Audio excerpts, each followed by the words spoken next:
تیری پرواز کے تو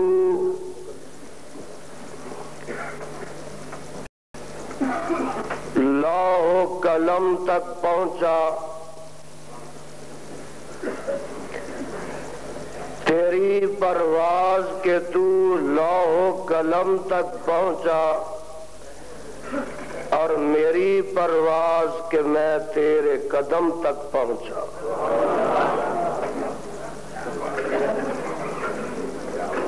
حضرات،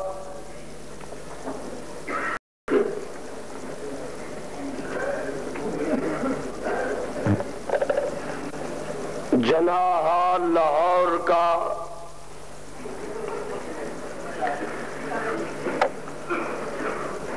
یہ عظیم الشان جلسہ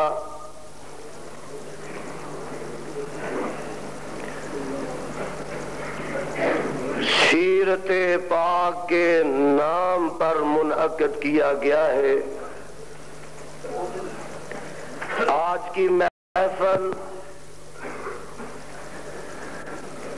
بڑی روحانی اور نورانی محفل ہے۔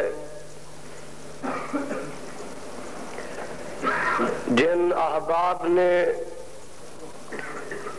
اس پاکیزہ اور مقدس محفل کے انعقاد میں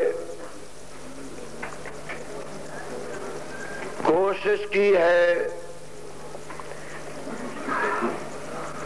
میں انہیں تحسین اور تبریک پیش کرتا ہوں۔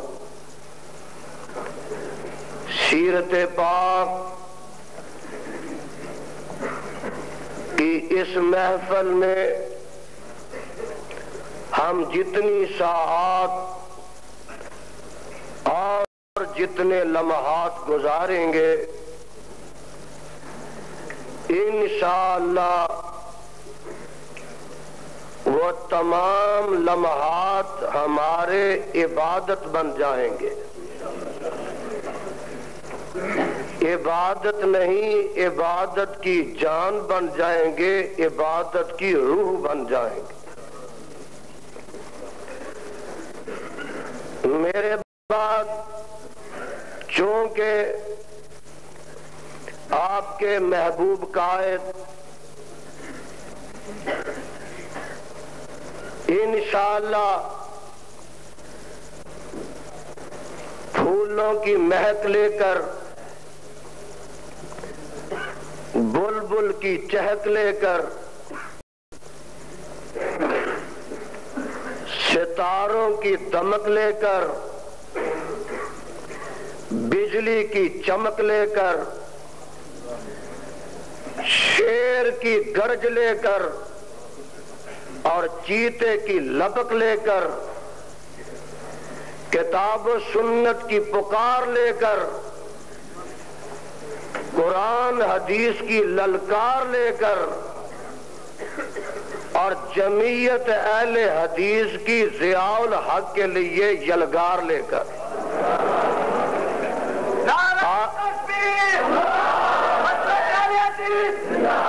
میرے بعد وہ آنے والے ہیں. میں اپنی بات کو بڑے اختصار سے آپ کے سامنے رکھوں گا، خاموش رہے. ابھی میں جب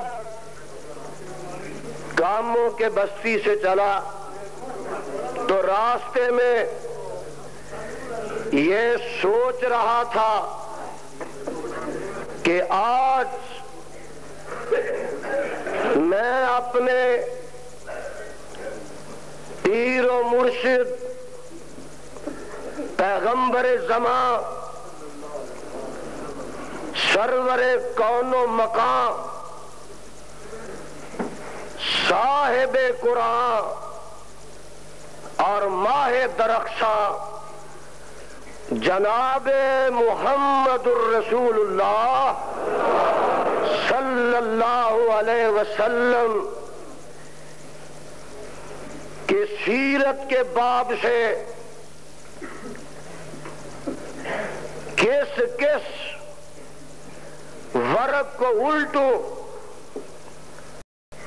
میں سوچ رہا تھا کہ آج میں اپنے آقا کی ولادت بیان کروں، مصطفیٰ کی رضاعت بیان کروں، میں اپنے آقا کی شرافت بیان کروں، مصطفیٰ کی سعادت بیان کروں، پیغمبر کی نجابت بیان کروں، یا آقا کی رسالت بیان کرو، مصطفیٰ کی خطابت بیان کرو، یا آقا کی امامت بیان کرو، پیغمبر کی صداقت بیان کرو، یا آقا کی عدالت بیان کرو، مصطفیٰ کی سخاوت بیان کرو، یا پیغمبر کی شجاعت بیان کرو.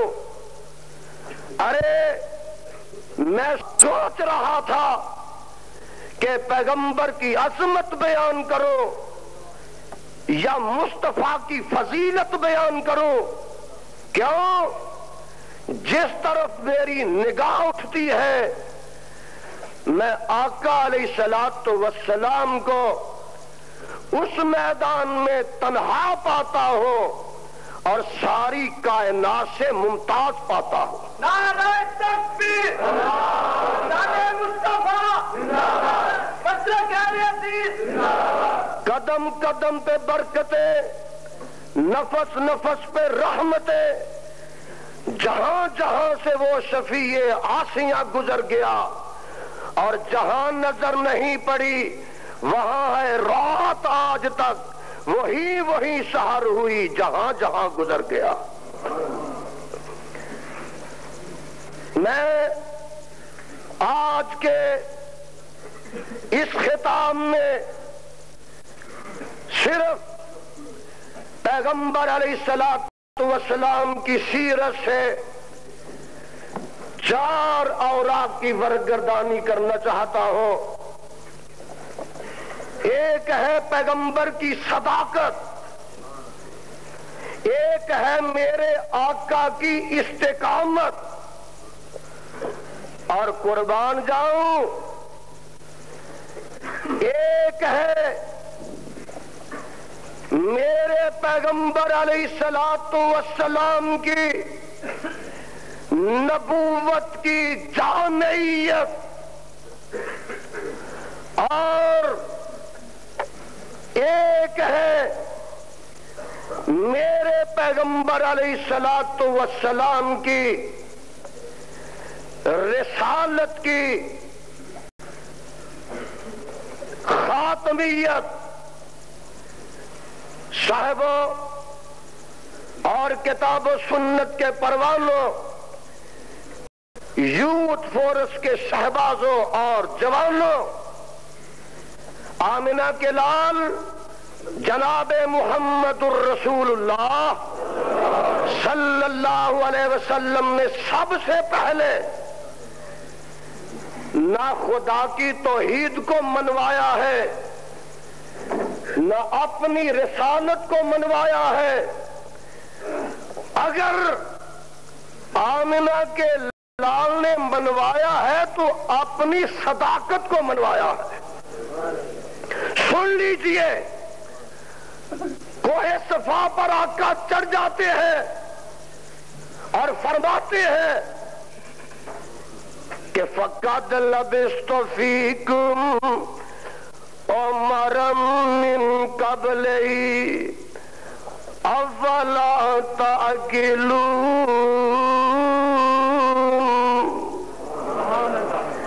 میں نے تمہارے اندر 40 سالہ اپنی زندگی گزاری ہے، بتاؤ تو صحیح کہ تم نے میرے لباس پر، میرے جسم پر کوئی داغ اور کوئی دبا دیکھا ہو؟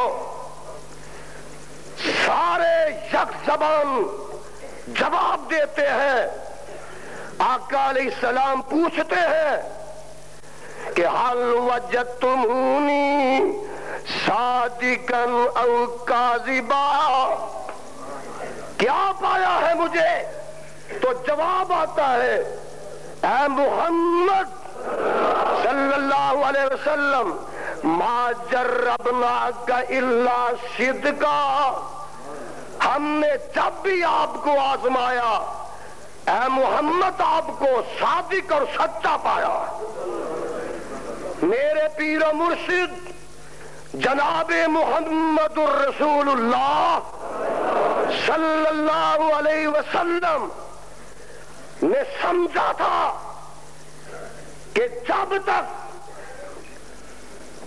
لوگ میری صداقت کے سامنے اپنے دلوں کو جھکا نہیں دیتے، تب تک لوگ اپنے سروں کو خدا کے سامنے جھکانے پر تیار نہیں ہوں گے۔ اس لیے سب سے پہلے اپنی صداقت کو منوایا۔ یہ ہے میرے آقا، یہ ہے میرے مرشد، یہ ہے میرا پیر، یہ ہے میرا مطاع، یہ ہے اہل حدیثوں کا مقتدی، اور یہ ہے ہمارا رہنما کہ جس نے اپنی صداقت کا لوہا اغیار سے منوایا۔ اور آج ہمارے بھی لیڈر ہیں، ہمارے بھی قائد ہیں، ہمارے سیاستدان ہیں، ہمارے بعض علماء کرام ہیں، اور ہمارے حکمران ہیں کہ آقا نے کبھی جھوٹ بولا نہیں، انہوں نے کبھی جھوٹ چھوڑا نہیں۔ ایک آیا تھا کہ میں 90 دن کے لیے آیا. کتنے کے دن کے لیے؟ میں 90 روز کے لیے آیا ہوں اور اسلام کے لیے آیا ہوں. بتاؤ اسلام آیا ہے؟ بولو تو صحیح. ڈر کے بولتے ہو. اسلام آیا ہے اور ابھی 90 روز پورے ہوئے ہیں.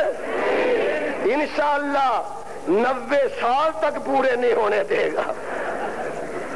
ایک یہ ہے، ایک وہ ہے. سن لیجئے، یہ آقا کی صداقت ہے، ایک میرے مصطفیٰ کی استقامت ہے. ذرا توجہ فرمائیے. کسی طرف سے طوفان ہے، کسی طرف سے آندھیاں اٹھتی ہیں، تلواریں لہراتی ہیں، نیزے چمکتے ہیں. کسی طرف سے پتھروں کی بارش ہے، کسی طرف سے گالی گلوچ کی آندھی ہے. اور میرے آقا کے سامنے میرے پیغمبر کے وفاداروں کو تپتی ریت پر لٹایا جا رہا ہے. لیکن آقا ہے کہ کوہ ہمالہ مصطفیٰ ہے، مضبوط چٹان ہے کہ دنیا کی کوئی طاقت نہ میرے پیغمبر کے پائے ثبات میں تزلزل پیدا کر سکی ہے، نہ پیغمبر کو ڈگمگا سکی ہے.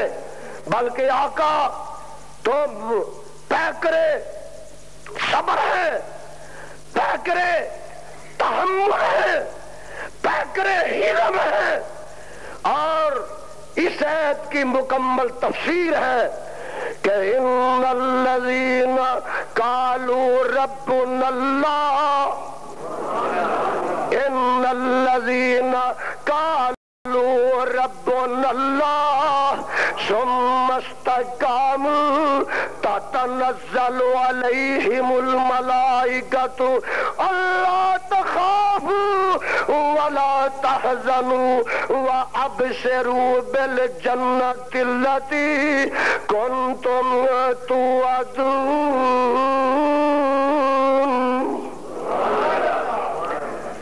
ثم استقاموا، ایک مقام پر فرمایا قل آمنت باللہ ثم استقم. جب انہوں نے دیکھا کہ کوئی دم کی کارگر ثابت نہیں ہوا چاہتی تو انہوں نے رخ بدلا. انہوں نے رخ بدلا، کہنے لگے اے محمد صلی اللہ علیہ وسلم، اچھا اگر آپ مال و منال چاہتے ہیں اور دو طرح سے آزمایا جاتا ہے، یا دھمکی دے کر یا لالچ دے کر. جب کامیاب نہ ہوئے تو کہنے لگے اے محمد، بلند آواز سے کہو صلی اللہ علیہ وسلم، مال و منال چاہتے ہو اور زہرہ جمال دوشیزہ چاہتے ہو، کوئی جاگیر چاہتے ہو تو ہم دیتے ہیں. سن لیجئے اور ان ملاؤں کو خوب سننا چاہیے جو زکات کے ٹگوں پر بک جاتے ہیں، اسر کے چند دانوں پر بک جاتے ہیں اور ضیاء الحق کا جا کر بوٹ پالش کرتے ہیں، اس کے ہاتھوں کو بوسے دیتے ہیں. سن لیجئے ہمارے ایک بزرگ نے جو اسی لاہور میں رہتا ہے، ضیاء الحق ہاتھ چوم کر عبداللہ روپڑی کی روح کو تڑپا دیا ہے. اب عبداللہ روپڑی کی روح کو تڑپایا ہے، اسماعیل روپڑی کی خطابت کو للکارا ہے اور محمد حسین روپڑی کی عظمت کو دبایا ہے.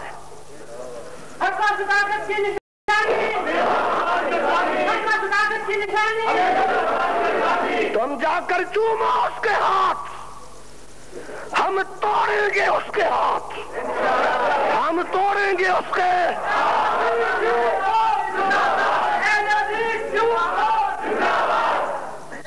تم اس کے بوٹ صاف کرو، ہم اسے بوٹ دکھائیں گے، ہم اسے بوٹ دکھائیں گے انشاءاللہ۔ کہو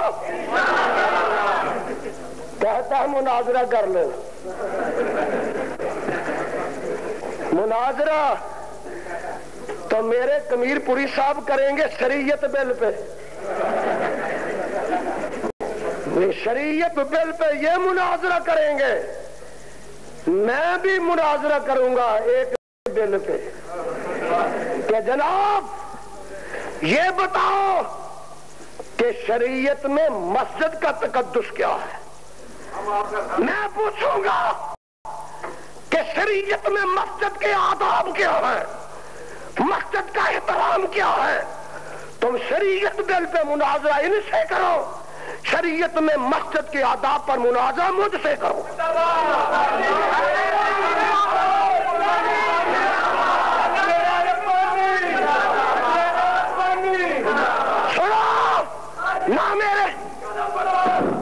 نہ میرے مصطفیٰ نے کسی کی دھمکی کی پرواہ کی ہے، نہ کسی کے لالچ کی پرواہ کی ہے۔ سنو اہل حدیثو، آج تمہاری قیادت جو ہے، یہ قیادت نہ کسی کی دھمکی سے ڈرنے والی ہے، نہ کسی کے لالچ میں آنے والی ہے۔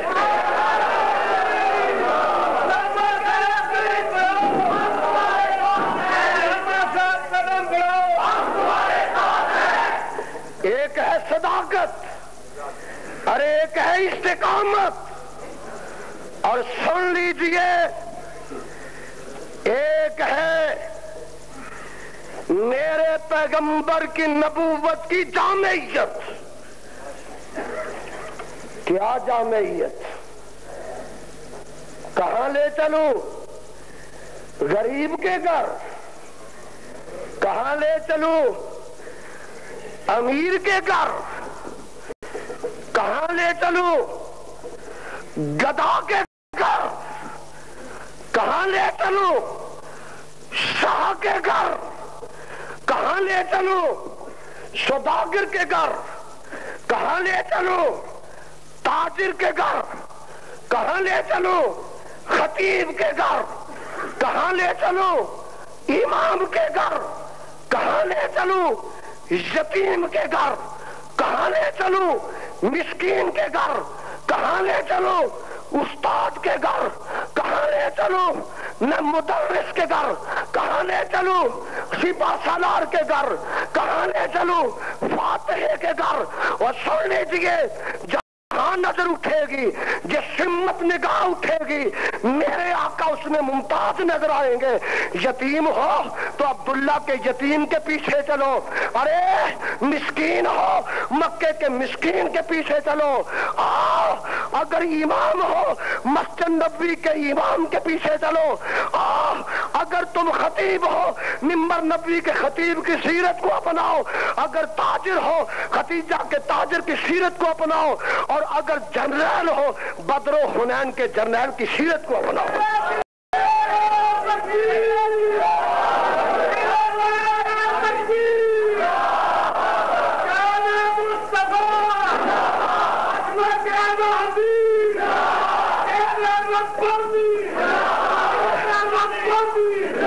آواز آتی ہے وَدَاعِيًا إِلَى اللَّهِ، کہو سبحان اللہ۔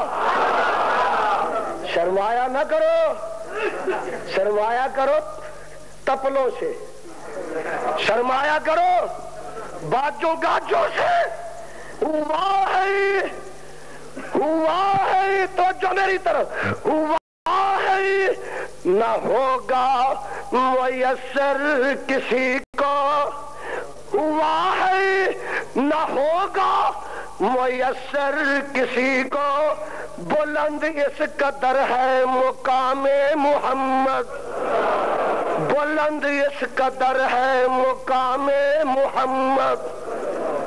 تم اپنے مدرسہ میں مصطفیٰ کو بلاؤ، اپنے جلوس میں نبی کو ٹانگے پر چڑھاؤ اور منہاج القرآن کی بنیاد رکھاؤ۔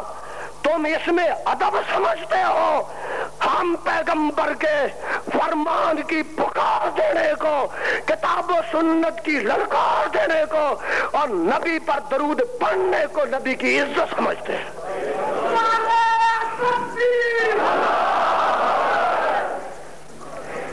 یہ ہے عاشق رسول، کہتا ہے کہ آقا نے خواب میں فرمایا ہے منہاج القرآن مدرسہ بناؤ، میں تمہارے مدرسے میں آؤں گا۔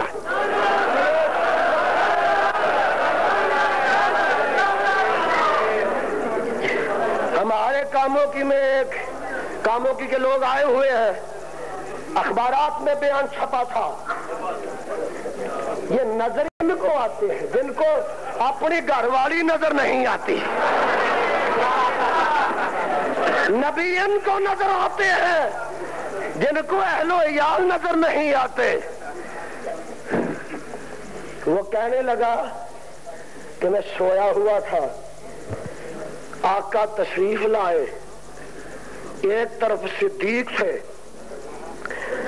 دوسری طرف فاروق تھے، تو میں نے پوچھا آقا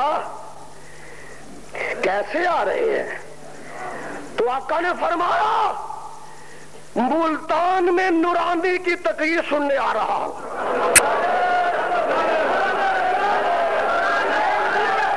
اللہ ذوالجلال کی قسم ہے، اللہ ذوالجلال کی قسم ہے، یہ اخبارات میں چھپی ہے، اور کل کے اخبارات کو، آج کے اخبارات کو آپ نے دیکھا ہے، پڑھا ہے، سن لیا ہے۔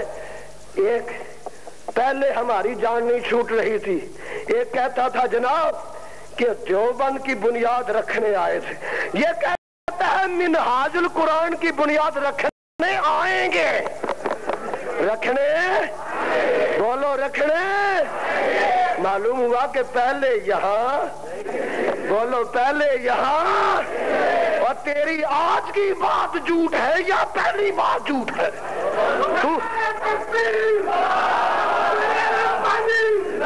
تو کہتا ہے کہ ہر جگہ حاضر ناظر ہے، اب کہتا ہے منہاج القرآن میں آئیں گے، معلوم ہوتا ہے جو آئیں گے وہ یہاں نہیں ہے، وہ یہاں پہلا جھوٹ ہے، پچھلا جھوٹ ہے، میں کہتا ہوں دونوں جھوٹ ہے، دونوں جھوٹ ہے۔